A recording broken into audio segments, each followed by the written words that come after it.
Picture thousands of people filling a street before sunrise, covered in mud, oil, and paint, dancing to drums that seem to pulse from somewhere deep underground.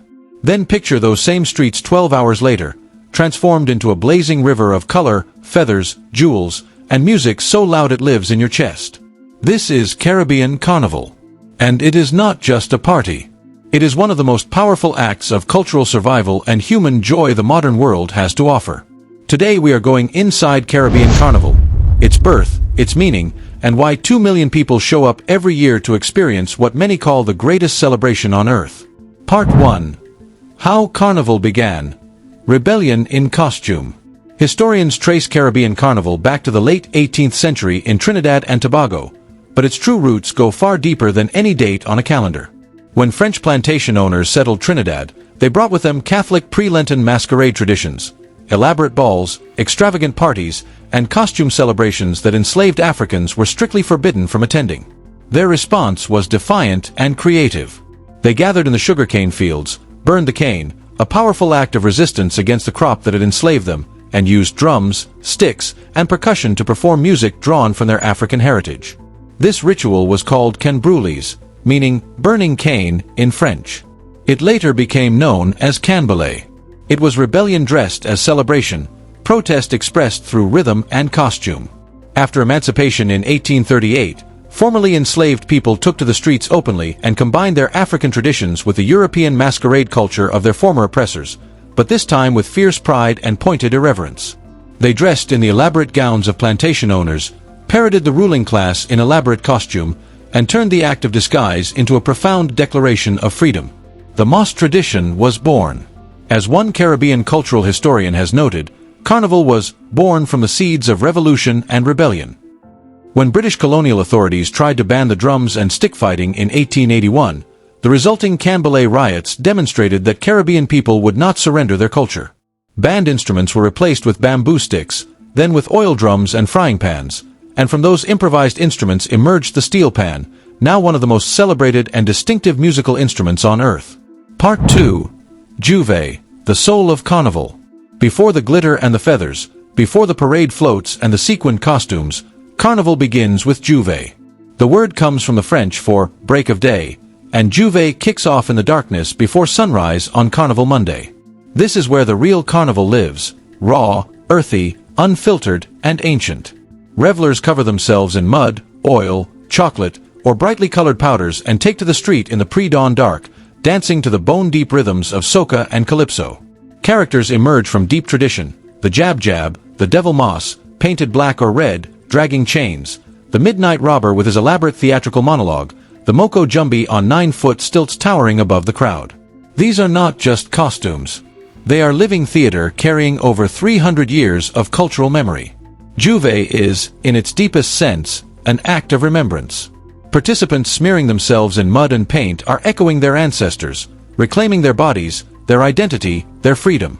By the time the sun rises and the streets begin to fill with light, the energy is unlike anything a concert hall or stadium can create. It has to be felt to be understood. Part 3. The Parade. Pretty Moss, Soca, and the band culture. As daylight takes over on Carnival Monday and Tuesday, the festival transforms into something that has to be seen to be believed. Moss bands, groups of hundreds or even thousands of people in coordinated costumes, take over the parade route. Each band selects a theme for the year, and their king and queen costumes represent the creative pinnacle of months of meticulous preparation.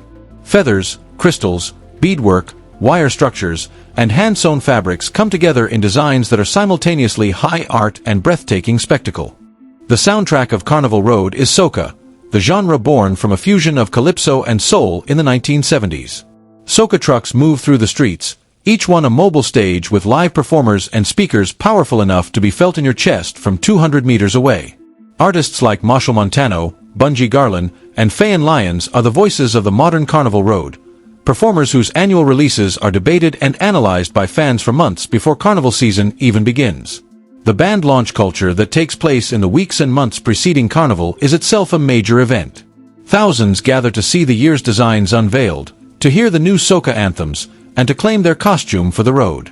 Carnival is not a spectator sport, it is participatory by design.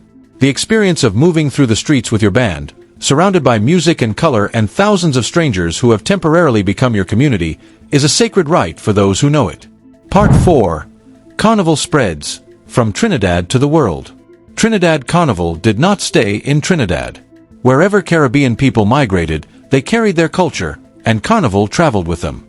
In London, the story began with Claudia Jones, a Trinidadian activist and newspaper editor who organized the first indoor Caribbean Carnival at St. Pancras Town Hall on January 30, 1959. She created it as a direct response to the Notting Hill race riots of 1958 and the murder of Antiguan carpenter Kelso Cochran in 1959. Carnival was her weapon against racism, a declaration that Caribbean people had culture, dignity, and an unbreakable community. By 1966, a street festival in Notting Hill, transformed by Trinidadian musician Russell Henderson and his steel band into a proper procession, became the template for what is now the Notting Hill Carnival. Every August bank holiday weekend, up to 2 million people fill the streets of West London in the second largest street carnival on Earth, behind only Rio de Janeiro. Toronto's Carabana, New York's Labor Day Parade along Eastern Parkway, Miami's Carnival. These global gatherings are all branches from the same tree, rooted in that original act of defiance in the cane fields of Trinidad. Part 5. The deeper meaning, what Carnival really is. To outsiders, Caribbean Carnival can appear to be pure hedonism. Costumes, music, dancing, rum, and spectacle. And yes, all of those things are very much present. But underneath the visible celebration is something that those who have grown up with Carnival carry in their bones. It is a testimony to resilience. It is the proof that a people who were stripped of everything, their names, their languages, their religions, their families, were still capable of creating something so beautiful, so joyful, and so alive that it conquered the world.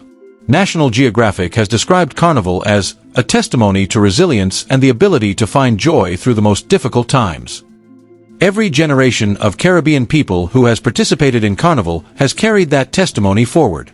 And every year, millions of people from every background join that procession, because the joy of Carnival, like all great cultural expressions, is ultimately universal. It speaks to something in every human being that recognizes freedom and knows what it cost. Caribbean Carnival is not a relic. It is a living, breathing, growing tradition that adds hundreds of thousands of new participants every year. From the mud of Juve before dawn to the spectacular parade costumes blazing in the afternoon sun, every element has a story.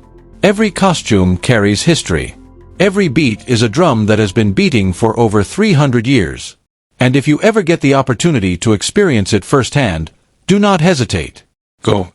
You will never see the world quite the same way again.